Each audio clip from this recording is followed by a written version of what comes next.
Tonight, the massive recovery effort goes on. Americans search for answers, and their leaders contemplate action. There you see a night vigil currently at Union Square in New York City. That's a couple of blocks above where all the tragedy took place. Some brief updates for you. The United States Capitol was briefly evacuated today. Dick Cheney has moved on to Camp David to keep him apart from the president. Some airlines have restarted operations. However, Chicago's O'Hare, Washington's Reagan, and the 3 New York City airports all remain closed. And the black box from the United flight that went down in Pennsylvania has been found. I spoke with Defense Secretary Donald Rumsfeld just moments ago, and the first thing I wanted to know is how this has affected him personally. It's a very emotional thing to see the damage that's been done to our country, not just the Pentagon, but of course in New York City as well. On the other hand, you look around and see the wonderful response of the people here in the Department of Defense who have helped save lives, the wonderful firefighters and Red Cross people, and so people who've come from all over Virginia and Maryland and neighboring states to help. They're still very much in the process of bringing bodies out of this building, and it will take some time to do it. The damage was so just enormous, and the power of that aircraft filled with jet fuel driving almost completely through the building, just almost to the inner courtyard. So it's on the one hand, it's a terribly sad, difficult time, and your heart goes out to the friends and families of the casualties and the people who've been killed. On the other hand, you see how patriotic the American people are, the wonderful response they've shown, and it tells a lot about our country. But there's a lot of personal pain, isn't there? Indeed. Yeah. Mr. Secretary, first, well, let's hopscotch cover a lot of bases. Secretary of State Powell described Saddam Hussein today, quote, as one of the leading terrorists on the face of the earth. Is Iraq considered in your equation of one of these people we're at war with? I think that the President of the United States has said it correctly, that there are a number of terrorists, and some of them are countries, states, others are non-state entities. They have a pattern of working somewhat together from time to time. There's a number of states that harbor and facilitate the active work of terrorists who may or may not be nationals of their country. There's no question but that all one has to do is to read the words of Saddam Hussein by his own testimony, his own self-indictment. He is a promoter and an encourager of terrorism. He has been for a good long time, and he unquestionably is today. What, Secretary Rumsfeld, will you have to know before we do anything? I mean, what do you have to know? Well, you know, what you need to do is to establish some linkages between an organization or an organization that's harboring and facilitating an organization that you can reasonably say has been connected to either this event or other events. And the President of the United States has decided that terrorism strikes at the very heart of our way of life. We are a free people, and the purpose of terrorism is to terrorize. It's to alter behavior, and to the extent free people have to alter their behavior, they're no longer free. And he's decided that there has to be a broad-based, sustained effort against terrorism on this earth. So if a country is behind it, then the country bears the prey of us. Well, indeed, any country that harbors and facilitates and encourages or finances or even tolerates that kind of activity in their country clearly is as responsible as the terrorist. Do you fear when something like this happens, other terrorist groups not involved in this suddenly looking for a way to take advantage? Well, there's no question. There's a lot of that can happen in the world. But what we're dealing with here is something that is distinctively new to the United States of America because of our geography and our history. We have not had to deal with this kind of problem. Other countries have. Well, We've now arrived at a point where our country itself, as well as American interests around the globe, have been and can be seriously damaged. And it's going to require as the President said, a war, a major, long-range, broad-based, sustained effort to see that this does not damage our way of life. What about the surprise? Were you as surprised as everyone, Mr. Secretary, at the lack of intelligence here? 4 planes taken, 3 succeed in their missions, and if not for the heroics, there might have been a 4th success. Larry, I guess I've kind of stopped being surprised in my life. I expect what people call surprises. You know, there's a saying that says that there are known knowns, there are things we know, there are known unknowns, that is to say things we know that we don't know, but we at least know we don't know them. And then there are unknown unknowns, the things we don't know, and those are the dangerous ones. And the world is a big place. There are an awful lot of people, there's an awful lot of locations, and it is physically impossible to have intelligence that will enable you to know everything going on in this globe. And a terrorist can attack at any time, in any place, using any technique. It's not possible to defend at every time, in every place, against every technique. That's why the President is so on the mark that we have to go after and root out the terrorists and those who are harboring those terrorists. That's the only way that problem can be dealt with. And how, just a couple more moments, how do we define retaliation? Do we retaliate through a legal means? Do we retaliate through an armed force? What's the definition in your head of retaliation? Larry, I don't think of it as retaliation. I don't think of it as punishment. I think of it as self-defense. The United States of America has every right to defend itself. And that is what it is about. It is consciously saying that countries and entities and people who actively oppose the United States and damage our interests by acts of violence, acts of war, are our enemies. And they are people and organizations and entities and states that we have every right to defend ourselves against. And that is what this is about. It is to protect the freedom and the way of life of the American people. Self-defense. Yes, sir. Is bin Laden definitely near or at the top of this list? There is no question, but Osama bin Laden has been for many years now, by his own pronouncements, anti-West, anti-U.S., anti a number of regimes in the Arab world. He has a very well-financed network.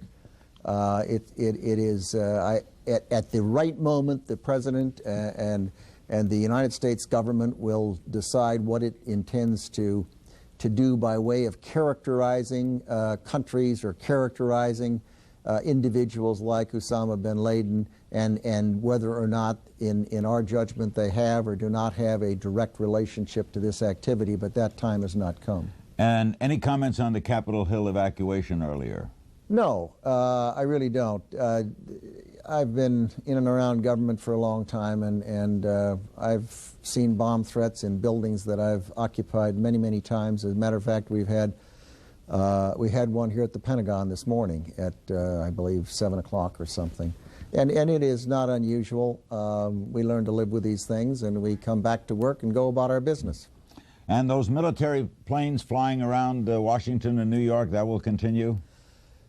We have called down the intercept aircraft and the AWACS from across the country as commercial aviation started up today, I believe, at 11 o'clock Eastern Time.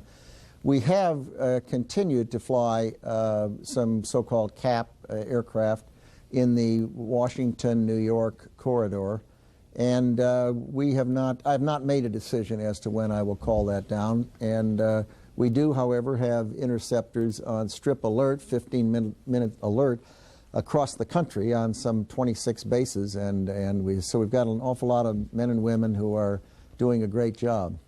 Oh, thanks, Mr. Secretary. Always good seeing you. Hope next time it's under better circumstances. Thank you very much, Larry. We'll have some compelling survivor stories in a moment. Here's what a portion of what President Bush had to say this morning. Through the tears of sadness, I see an opportunity.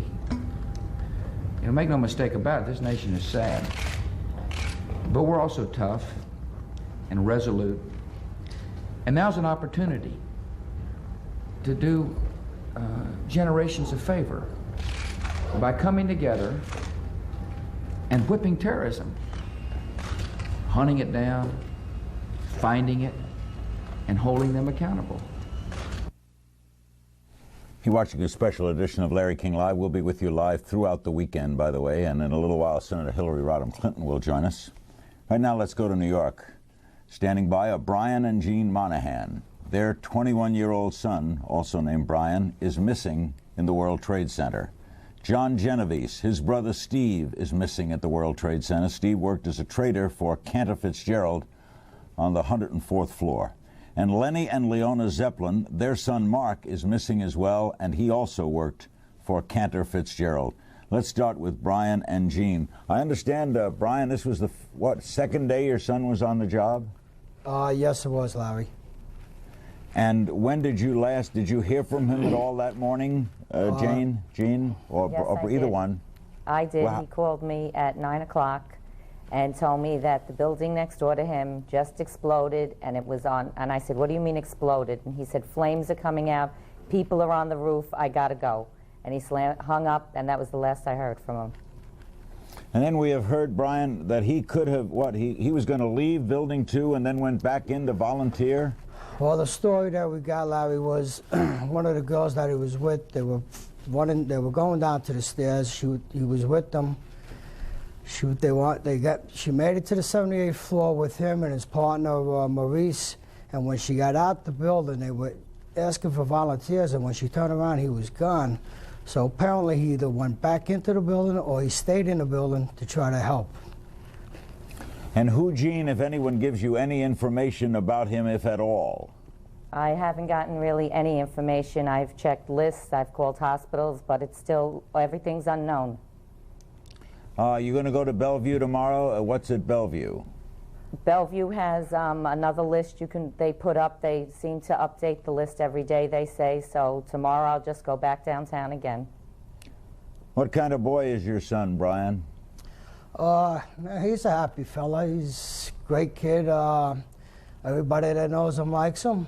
He's always got a smile on his face, as you can see by his pictures. Yeah. I've never heard anybody say anything bad about him. He's a good kid.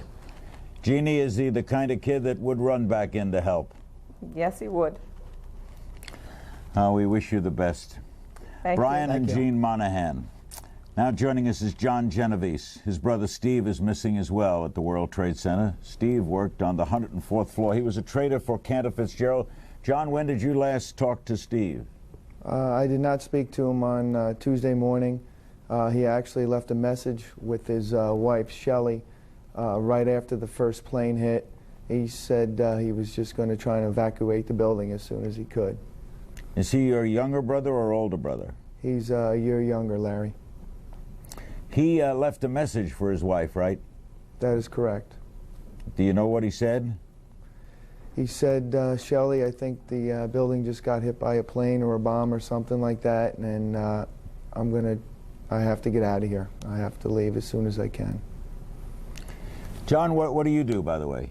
I'm also a NASDAQ trader for JP Morgan Securities. Do you work nearby? Yes, I do. I work on 60 Wall Street, which is roughly 3 or 4 blocks away from the World Trade Center. How did you learn of what was going on, and when did you first fear for Steve? Actually, somebody in my trading department, Larry, came over to me and said something really bad just happened at the World Trade Center. And then we put on the TV and actually saw what happened. I tried to reach him by phone, and usually his trading department picks up the phone on the first or second ring. And when it rang 7 or 8 times, I knew something bad happened. So you feared the worst almost immediately? Absolutely. This had to all be incomprehensible to you, right, John?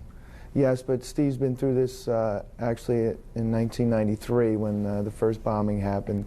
He actually made it down 104 flights and was safe. Wow. And and I thought it was the same result was going to happen this time around. Did you ever worry about him working in that building, especially after what happened years ago? Yes, I did. How's his wife, Shelley, holding up? She's doing great. She's doing the best she can. We're surrounded by friends and family, and we're just all pulling together. And are you still checking with hotlines and hospitals? Are still keeping hope going? Larry, I've called many hotlines. I must have walked 20 miles yesterday going between St. Vincent's, Bellevue, and checking lists at every hospital, and just not losing the faith. One can only imagine what you're going through, John. It's We wish tough, you the Larry. best. Thank you very much. And now joining us, Lena and Leona Zeppelin.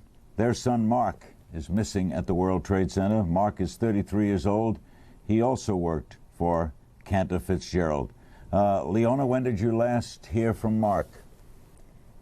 I actually spoke to Mark the day before the incident. I did not hear from him the morning of the tragedy. I found that out when I called my daughter-in-law just casually, and she was screaming, and she said a friend just told her that something went into the World Trade Center right near Mark's office. And I started to cry, and I turned on the TV, and I just couldn't imagine such a tragedy happening. And when I saw where it hit and I knew where his office was located, immediately I just lost it.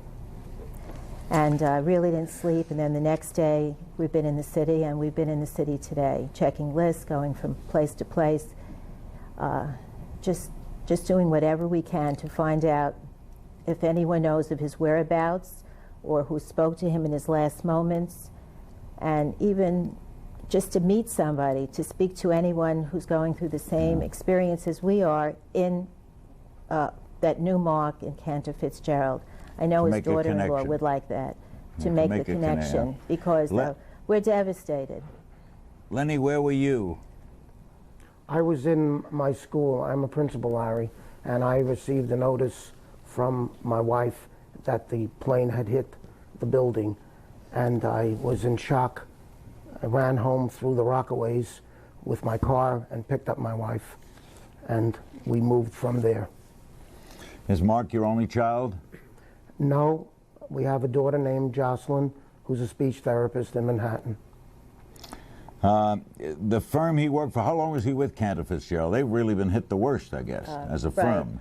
He was there about 5.5 years. Were you ever concerned, Lenny, at all about him being on such a high floor in such a building like that? Quite truthfully, Larry, I never thought of it. I always was secure. He was happy. He loved his firm, and he loved his job, and we never thought that something as monstrous as this was going to happen. All right, so what are you doing now? What do you do as the others have done? Go around the hospitals, go on internet? What do you do? Well, that's part of the story. We went around yesterday to all the hospitals. We checked all the hospitals in New Jersey, and we went to the Chelsea Pier, and then we were just about finished at 5 o'clock when we decided to go on the internet.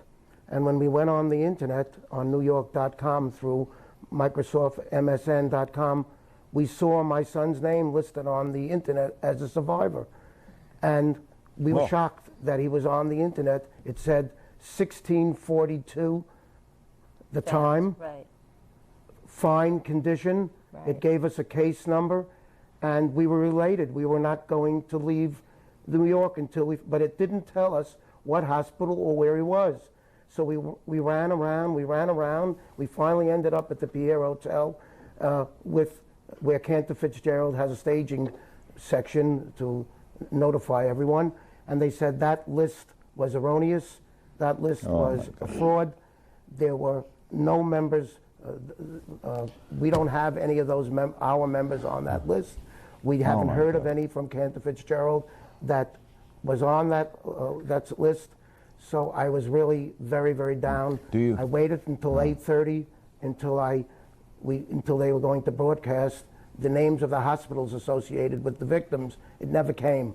I ran home with my wife. We went on the internet. My son's name was still on. There was a different time, a different case number.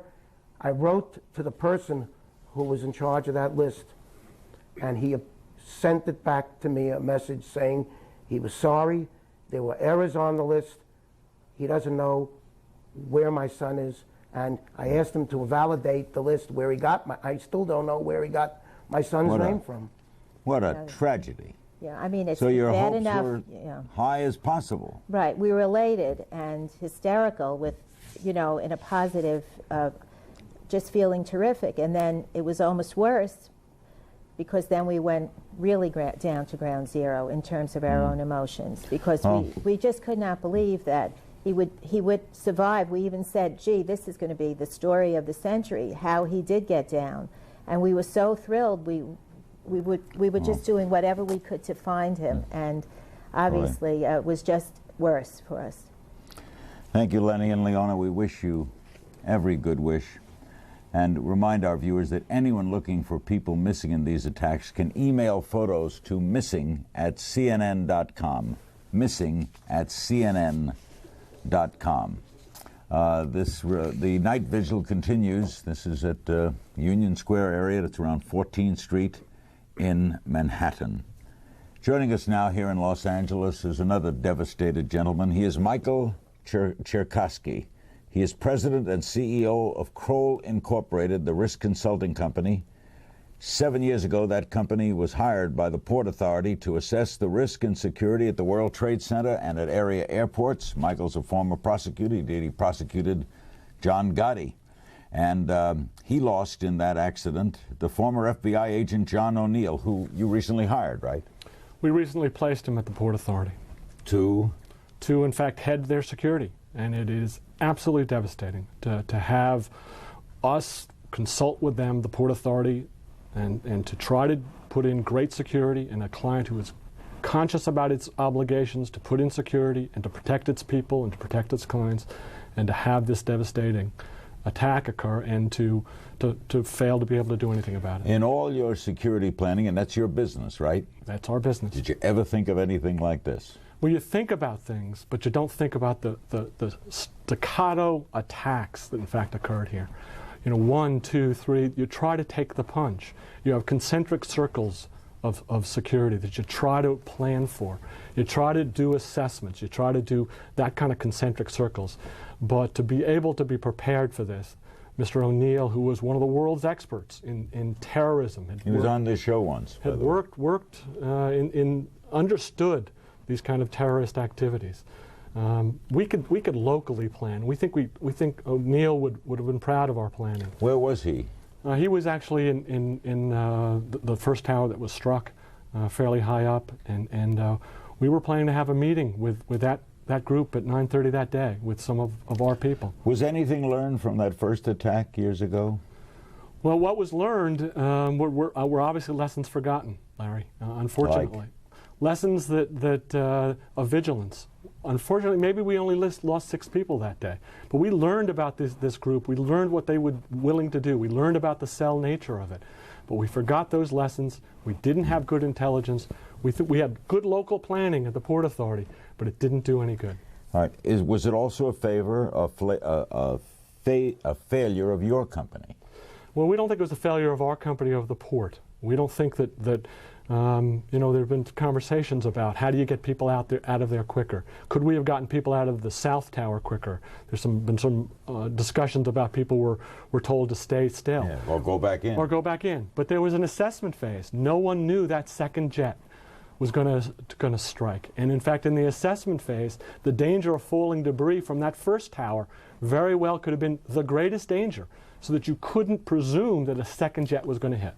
You just couldn't presume it. Do you know how those people who were told back up got those reports? Well, we've heard it was on PAs. One of the things was, unfortunately, the brain center of the Port Authority security was in fact taken out in that first strike. We believe that in fact there was good assessment was going on about what in fact do you do in those 25 minutes or so. Is complacency, as time goes on, human? It is absolutely human, but it's not professional. And the complacency that we all had as security experts, our intelligence, our law enforcement, our military has, is not acceptable. We knew we had this enemy, and we had to take more than local preventive actions. Unfortunately, we didn't learn the lessons of '93. How are you reacting personally to this? I am absolutely devastated. Every day this week I've in fact cried because I see the stories that you have said here. And in fact, it is our job to have the right stuff and prevent this stuff. I spent most of my life trying to do that. And to have in fact have this kind of failure, I'm personally devastated. Have you talked to officials at the World Trade Center? We have people down there. We're talking to the officials down there. We're talking to the Port Authority. They're devastated. They think, and we think, that they've done everything they could have done. I don't blame the structural engineers. I don't blame the assessment people. What happened here, we believe, was more than a local failure. There was no local failure. Port Authority covers a lot of areas. It does. Are you worried about other ones? Absolutely. We're worried. Anyone who knows the bin Laden group or these groups understand this is not the end of this. We can't be terrorized this. We're in this war, but this is not the end. This is, in fact, a group that is bent on killing Americans. It did it in Africa. It did it in Europe. It's going to do it again. Your expertise is security. Yes. And that's supposed to be the American expertise. So how did this fail? How did the American intelligence fail, in your opinion? I think we were fighting a war that was past. We were fighting the last war. We weren't fighting this new war. We were fighting the Cold War. We had our devices, our services were in fact geared to that. This intelligence services. We weren't doing the kind of things where we had to get in our hands dirty. As Secretary Rumsfeld said, the unknown unknown. The unknown unknown. And we didn't understand the disease. We should have understood the disease in '93. We should understand it. It's hard to recognize a disease if you haven't seen it. But we should have seen it in '93. Unfortunately, we didn't recognize the disease. Now we have, but we lost thousands of people. No one could have said, though, that one day 3 or 4 planes will be taken and flown into these buildings. It wouldn't have been a good novel. It would have been too That's extreme. Right. Would have been turned down. Would have been turned down. Good luck, Michael. When are you going back to New York? As soon as I can get there. Michael Cherkasky, the president and CEO of Kroll Incorporated. I spoke a little while ago with New York Senator Hillary Rodham Clinton a very short time ago, and our first question was she concerned about the evacuation of the Capitol today? Well, Larry, I had already voted so that I had left the Capitol. I was on my way back to the Russell Building so that I could talk with you tonight, and I was very concerned, but I quickly learned that there wasn't any real basis for concern, but we're taking every precaution we can, and that was one of the necessary ones. The president's going to your state tomorrow. Are you going to? Yes, I am. I went to the White House earlier this afternoon. We had an excellent discussion. I met first in the Oval Office with the President, my colleague, Senator Schumer, the 2 senators from Virginia. We pledged our support. We received a briefing from the President, and I was delighted to also learn that the President would support the request that Senator Schumer and I have made so that New York gets the resources that we need to deal with this extraordinary tragedy. Then we had a larger meeting in the Cabinet room with representatives and senators from a number of states. The President was resolute, determined. I felt very positive about the meeting. Will you be traveling with him? Yes, I will. I'll be going with the President back to New York, where I was yesterday with the governor and the mayor, after we have the National Prayer Service at the National Cathedral. You know, you were in those seats. Sandy Berger told Associated Press today that your administration, the Clinton administration, waged a military strike against bin Laden in the final days of that presidency. What can you gather this must be like? Well, I told the President today, and I have publicly stated this, Larry, that I do have some understanding of the extraordinary burdens that any president bears, and a time like this just magnifies them immeasurably. This is a different kind of war, and make no mistake about it, we are at war. But we're at war against an enemy that doesn't have a capital, doesn't have a state. When Pearl Harbor was bombed, we knew where to look, and we knew what we needed to do to win. So this is a more difficult time, but I'm absolutely confident we are up to meeting this challenge. During the years that my husband was in the White House, you'll recall that we did launch an attack on some of Osama bin Laden's assets in Afghanistan, and we were successful in a limited way with respect to some of the personnel and equipment, but we were not successful in eradicating him and his network from the terrorist activities that they foment. So this I know, and the President knows. Nobody is in any way misled about the profound nature of this challenge, but we have to be up to it, and we are up to it, and I'm going to support the President in the actions he takes. And is your husband as well fully in support? Absolutely. You know, Bill was in Australia when this happened. The President sent a plane to bring him back. I think they really took measures to secure all of our former presidents, but particularly my husband and the President's father, because both of them had taken action against certain organizations and individuals. So I was very grateful for that. So Bill is back home. He's in New York, and he has made it very clear, both privately in his conversations and his public statements, that he is 100% behind the President. Now, the President's doing everything he can for you and your state. Are you giving him carte blanche as to what he can do internationally? Well, I'm certainly supporting his authority to take those actions that are necessary on behalf of our country and our homeland defense. There is, as we speak, an effort underway to draft an appropriate resolution that will express the sense of the Senate. I've been seeking the advice of some of the senior members who've been around here a while, who were part of the Gulf War resolution and even going back further than that. So I'm confident that we will come up with an agreement that will give the President what he needs. What are you saying to those who ask you in defense and the like about how far we go with this? Well, I think that we have to clearly define what we know about the threats, what we know about the perpetrators, what we know about those who harbor terrorists. I was very pleased that the President in his speech to the country said that it's not only America's goal to track down and hold accountable those who carried out this dastardly attack, but also to serve notice on anyone who harbors terrorists. And I would go even further, as the President has in our discussion today. We are going to be looking at those who finance terrorism, those who give any aid or comfort whatsoever, not only governments, but institutions, individuals, organizations, wherever they might be found. And finally, what do you say to those New Yorkers who are still missing loved ones? Well, you know, we're only beginning to see the depth of anguish and pain that will be visible in the days and weeks ahead. We don't know yet how many people will never go home again, Larry. We do know that we have orphans and widows and widowers. We have mothers and fathers who have suffered what no parent should ever suffer, the loss of a child. We've got a lot of hard work. You know, when we think about responding to this attack, of course we think first and foremost about defending ourselves and tracking down those who did it. We think about the hard work of rescue and reconstruction and rebuilding, but let's not forget that we have a work of compassion ahead of us. Thank you, Senator. Thank you, Larry. Before we meet some other compelling stories, let's check in with our Union Square vigil going on right now at Union Square, New York. And there is Senti Toy and her daughter, Numi. Senti, what brought you to the vigil tonight? I'm sorry, I didn't hear you. What brought you to the vigil tonight? Because I do not believe in violence, and I would like the world to be more full of peace and love.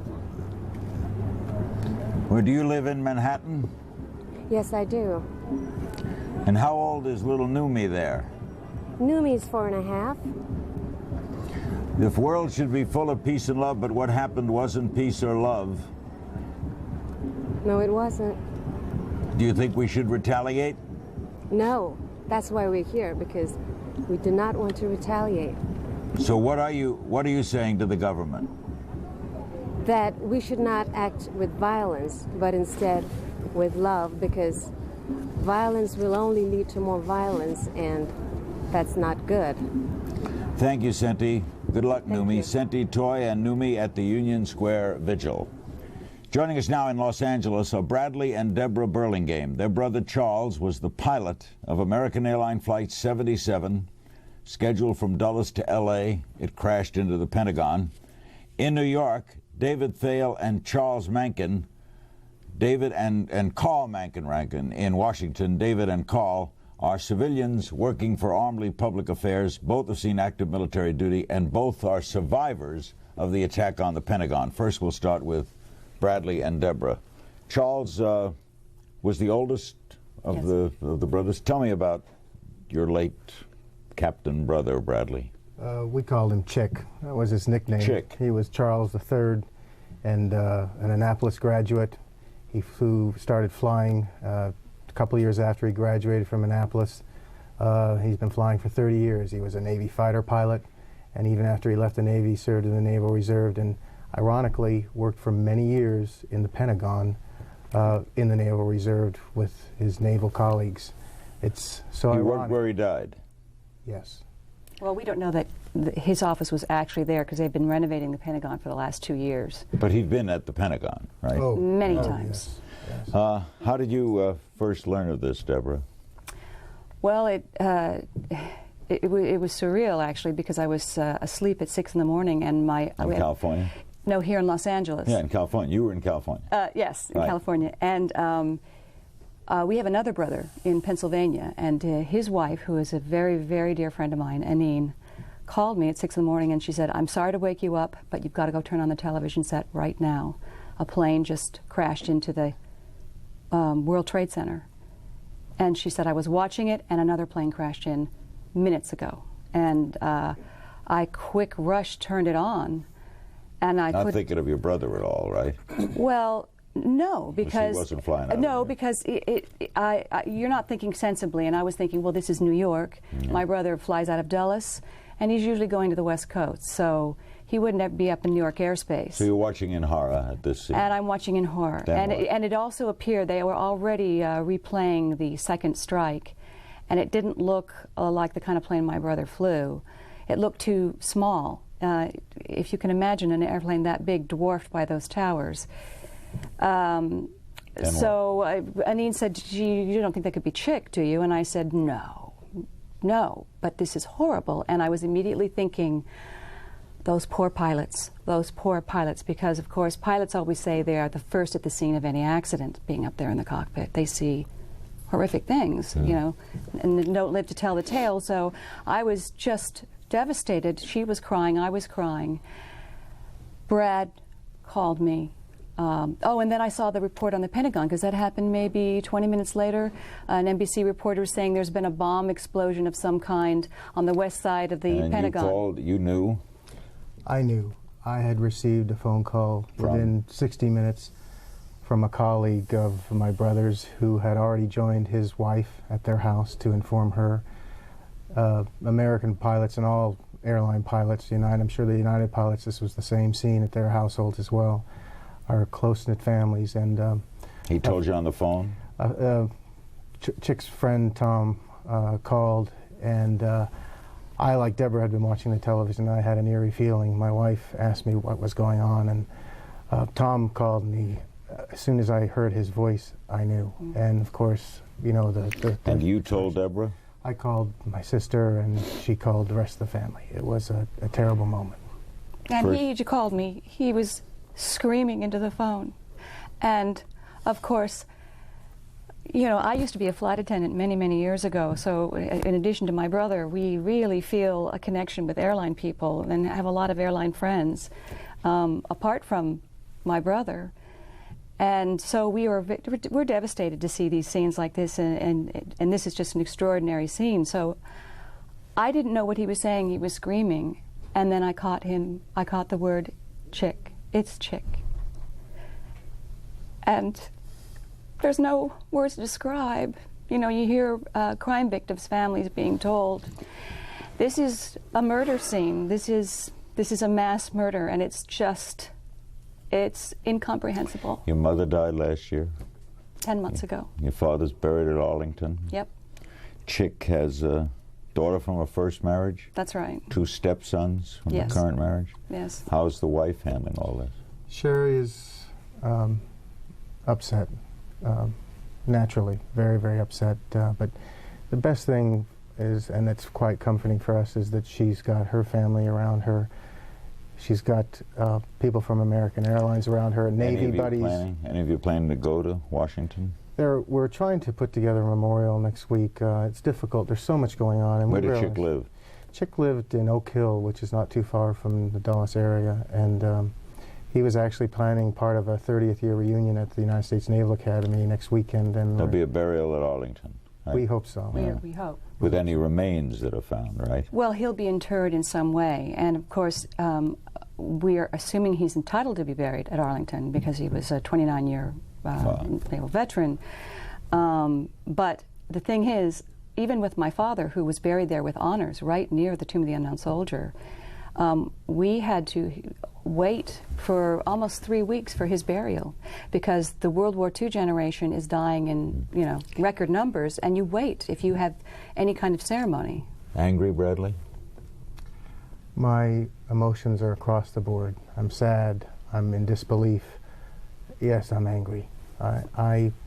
If I could find the people who did this, I would sacrifice my life to do something to them. Deborah? Someone asked me if I've been going to church. Well, there's been too much happening for me to have the quiet time to be able to do that. I feel a tremendous responsibility to my brother to take care of certain things. But the idea of going to church would seem so insincere to me right now because our religion is about forgiveness, and it's not in me right now. No. My best to both of you. Thank you very much. Anything we can do. Thanks very much. Bradley and Deborah Burlingame. Now joining us in Washington are 2 gentlemen who survived the sadness of the death of their brother. They are David Thale and Carl Mankin. David, we'll start with you. What do you do at the Pentagon? I work for the Army Public Affairs. I'm a public affairs specialist in the Pentagon. And Carl, what do you do? I'm also a public affairs specialist. Dave worked 25 feet behind me when the blast occurred. So you 2 work right near each other? Yes. We do. We were working in the same office, separated by a drywall wall. What happened, David? At the moment of impact, Larry, it was just, if you have ever been around an artillery round, I mean, I am a former soldier, Carl is a reserve officer, and I liken it to being downrange when, during training when an artillery round hits the ground. I mean, there's just a certain whoosh that you hear, and at the moment of impact, there's a vacuum that occurs that just simply sucks the air right out of your lungs. I happened to be talking to a friend at the time who was jokingly telling me, the Pentagon is probably next, because she had called to ask if I knew about the World Trade Center, and of course we did. The Pentagon was abuzz with the news of that. And she jokingly said, the Pentagon's probably next, you ought to get out, and we shared some laughs over that. And then she said again, please get out. And it was at that moment that the walls just came in on me. And I knew immediately, holy heavens, we are under attack. And I credit my friend with buying me a couple of extra seconds when I finally landed about 25 feet away and in another office. The shock of being under attack was already over. I mean, I had already processed that information. Before I took flight, I knew we're under attack. So when I landed, there was no shock. I knew we'd been hit. Let's move on. And Carl, what are your remembrances of 2 days ago? My wife, Hope, had called me, and again, we knew about the attack and that was taking place in New York. We saw the plane that had hit the second tower. I went back to my desk and was working at my PC.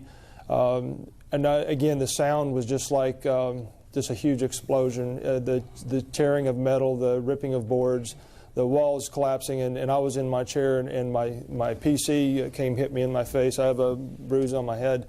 But the force was so tremendous, and the thing is, it shakes you. It goes right through you. It shakes you to the core. Personally, like I said, it can shake your mental, it can shake your physical, but my spiritual did not shake, and my profound faith in God my family, my extended family, my church family. My heart goes out to those people. And you would understand, Carl, of the Burlingames not quite feeling that way at the moment. Pardon me? I didn't hear that. You can understand our previous guests not quite feeling that way. Yes, and again, I cannot personally get in that position to know how they feel, but my heart does go out to, my prayers go for comfort and just to know that they've been touched. I was watching the news last night, and the story about the 11-year-old Rodney Dickens, I was in tears. And there's a magic there, it touches you. But it touched me personally that, again, when you get hit, we both knew what it was, and we both knew we had to get out of there. And we're looking at a picture of you right after that attack. David, do you feel lucky? I do feel lucky, and it's funny that you asked that question because I was just about to tell you when you were asking whether or not we shared the same emotions with the previous guest. Carl and I are the lucky ones. We escaped that day with our life. It was hell there for a couple of minutes getting out of the Pentagon, but the bottom line is we escaped with our lives. And I hope you'll understand when Carl and I want to express our concern for all of those people who still have loved ones buried in the rubble, both in the Pentagon and in New York. And our prayers are with those people, and of course our support and our concern are with those rescue workers and all of the hundreds of thousands of volunteers who are just coming to the site and seeing whatever they can do. Because their brother died a few feet from you. Indeed, he did. I haven't reached the anger point yet, to tell you the truth. I walked out of that Pentagon, and for the last couple of days, you go through every emotion there is, but I just haven't hit the anger emotion yet. Frankly, I'm still just in a peaceful state. Carl, are you back at work? Yes, Larry, I am. In fact, this morning when I walked in about 6:30, when I was walking up there, actually it was later, and I was in the south parking, there was 3 columns of people that were moving into the building, and I had a chance to look at almost all the faces that were facing me. And I saw some solemn faces, but I saw some faces of determination, faces that were smiling, things that you normally don't see because we live in a very hectic society. But we're reaching out to neighbors. We need to reach out and touch each other, and just hold on to people and let them know that this too shall pass. And just to remember those that still have people unaccounted for and are still missing. David, do you know anyone who died? I do not know anyone who died. We had some people whom I knew who were listed as missing there for a while, but eventually they were all accounted for. I do have some friends who had friends and co-workers who were unaccounted for. I have to tell you, Larry, that it was absolutely amazing to watch when Carl and I came out of the Pentagon, and there was chaos there for a little while as everyone just tried to figure out what was going on, and we started triaging the victims. But it was absolutely amazing to watch the order that came out of that chaos with the military. I mean, you saw civilians and Marines and airmen and soldiers and Navy personnel who just instinctively knew that there was something that had to be done, that there was a very big job here that had to be done, that had to be accomplished. And the natural leaders just sort of came to the fore. And it was just absolutely amazing to watch, and it allowed people like Carl and I, who were tending to the victims, to fall into a support role with the doctors and other emergency technicians who had just come on the scene. It is amazing, Carl, what the human condition can do under stress, right? Yes, it is. Walking back to Dave's apartment, we walked about 6 miles, and we were just running on adrenaline. And as we were walking back, there was a point where we looked up, and on a building was the United States flag. It had not been at half-mast or half-staff. It was still flying high and free. And we said, that's what it's about. You know, our American resolve, the leadership we saw on the ground. We saw Secretary of Defense Rumfield on the grounds, and we looked up, and we were busy, but we knew that he was doing his assessment, and he was looking there to see, touching people, getting involved, so he could say, hey, this is the situation's under control. Thank you both very much. David Thale and Carl Mencken, employees of Army Public Affairs, civilians at the Pentagon. Now to the security angle. By the way, if I would remind you again, Larry King Live will be with you every night, including Saturday and Sunday. as long as this takes. We now welcome James Woolsey. He is in our bureau in Washington, the former director of the CIA. He was the director from 93 through 95, and a return visit in Los Angeles with Brian Jenkins, terrorism expert, consultant to governments and private sector. James, was this a failure of your former agency? Well, it was a failure of the whole U.S. government in a sense, because although we, both the Foreign Intelligence and the FBI, did a good job of stopping these terrorist incidents that were cooking up around the time of Y2K a year and a half ago. Anything like this that gets through, it's a failure of the CIA in detecting things that it might have been able to detect abroad, and it's a failure for the FBI in not having picked up things like terrorist cells in Boston, or the wrong people taking airline pilots training and the like. The system failed, clearly. Brian, should we still be concerned? We certainly should be concerned. I mean, we have a demonstration here where these people, perhaps 40, perhaps 50, were in this country up to 14, 15 months before, planning this operation, managing to do so without discovery. And therefore, that must lead us to the conclusion that potentially, this is not a prediction, but potentially, there are still cells somewhere in the world, perhaps somewhere in the United States, that are, as we speak, planning further terrorist attacks. Isn't the problem, James, well-armed, well-financed terrorists, whether they be bin Laden or others, have the edge? They know what they're going to do, and in some cases are willing to die for what they're going to do. That's a tough enemy. They have a substantial edge in an open society such as ours, and that's, of course, a big part of the problem, is that we have to fight them without losing our civil liberties. And they have a substantial edge once they get into the country, and can take advantage of all the freedom of movement and anonymity and all the rest that Americans crave as part of our freedoms. We are a very lucrative target in many ways for terrorists. Now, Brian, is this twofold now? Is it prevention and get those who did it? I think we have several things that we have to address. First of all, we have to address the immediate needs of the investigation, not only an investigation of who actually participated in the attack on September 11th, but any other cells that may be out there planning further attacks. That's a vital thing to do.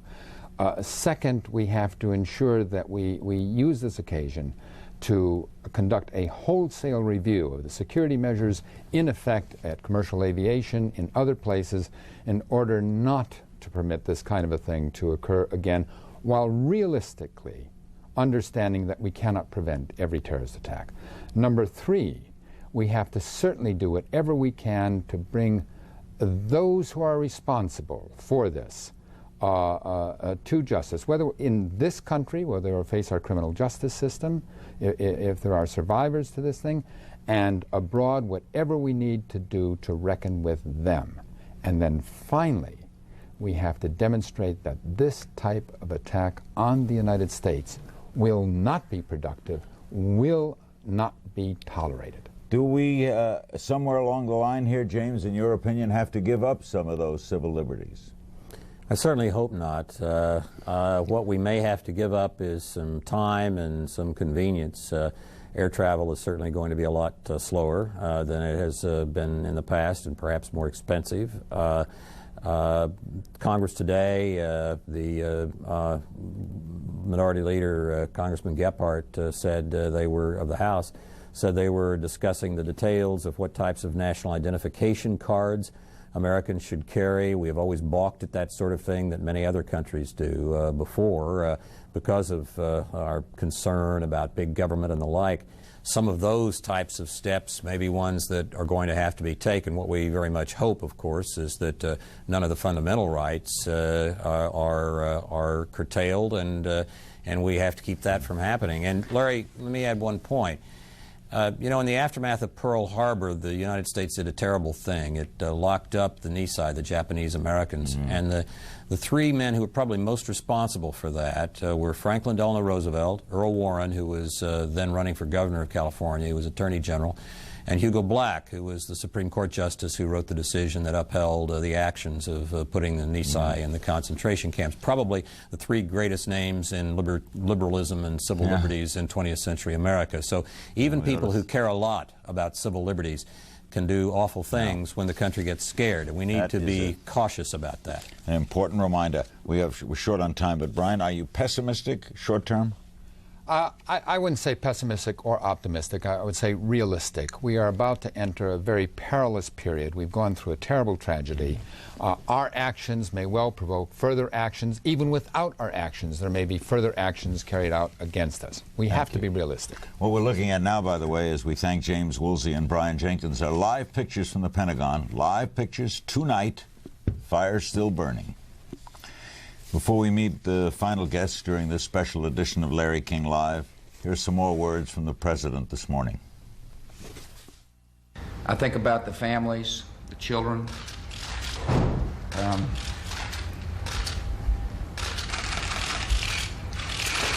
I'm a loving guy. And I'm also someone, however, who's got a job to do. And I intend to do it. And this is a terrible moment.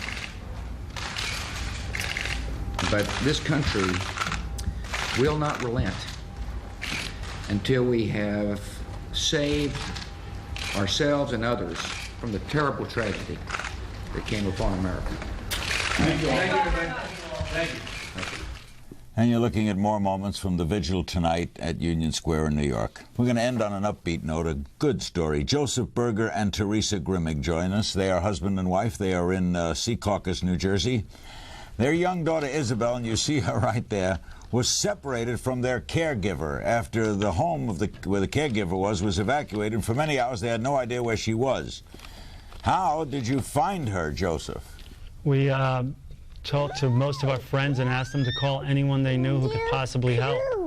And we were down at Payne-Weber, and everyone did what they did best. They just made phone calls and networked, and all of a sudden we saw her name come across NBC saying, I probably shouldn't have mentioned it, but just saying that she was found, and called this number, and it was a miracle as far as we're concerned. Wow. Just amazing. Teresa, you work in Midtown, right? Yes, at UBS Payne-Weber. Okay, and so Isabel stays with this lady Janet, right, in her place? No, she stays with Isabel in our apartment in Battery Park City, right across the street from the World Trade Center. I see. Janet comes to where you live. Yes. Okay, so Janet's with Isabel. Then they what, order evacuation? Yes, they ask everyone. Janet was waiting in the lobby of our apartment building because she was nervous about what was going on. She was with her daughter, who had a cell phone with her, and was in touch with us that way. And then they were ordered to, they were asked to evacuate. And how did Isabel get separated from Janet, Joseph? Apparently what happened was, as they were leaving the building, I think it was the first tower had collapsed. And when that had happened, there was tons of chaos, and everyone started running, and as the debris was coming towards them, I think Janet possibly may have stumbled or something, but a fireman grabbed Isabel to help. And at that moment, the debris came in, and Janet had told us that you couldn't see anything in front of you. It went from daylight to night, and when it cleared, she looked around, and Isabel was gone. She couldn't see Isabel, couldn't find the fireman, and she panicked. I mean, she just hysterically went to a police officer and told her what happened, and then she was forced on a boat to New Jersey. How long was she missing, Teresa? For 8 hours. Good grief. And you can't go back to your house? Are you staying in Secaucus now? Is your house still closed? No, we're staying with my brother Mark and his wife Lisa and their 3 sons in Summit. They're keeping us for the duration. How did she hold up for 8 hours? You know, we saw pictures of her with a rescue worker in Liberty State Park, and she seemed to be, she certainly seemed to be very well taken care of and fed, and no worse for wear at the end of the day. But I guess prior to that, you do what you have to do, and at one point, the business we're in, sometimes you're taught not to panic, but tell you a couple of times we're ready to lose it, and you just keep making phone calls and keep trying till you find something out. What a great break, and I thank God to both of you, and great luck for you. Thank you very much. Thank and you. It's good to have you with us, Isabel. Your first major television appearance. Hang tough. Yeah, Say She says goodnight, thanks, Isabel. Say bye-bye. Say bye-bye, Isabel. Bye-bye. No, Isabel is a little shy. Thank you. We'll be with you again, of course, tomorrow night. And stay tuned for a CNN special report anchored by Aaron Brown, the newest and one of the fine members of our CNN team here. As we leave you, here are shots of the Pentagon right now, portions of the Pentagon still burning.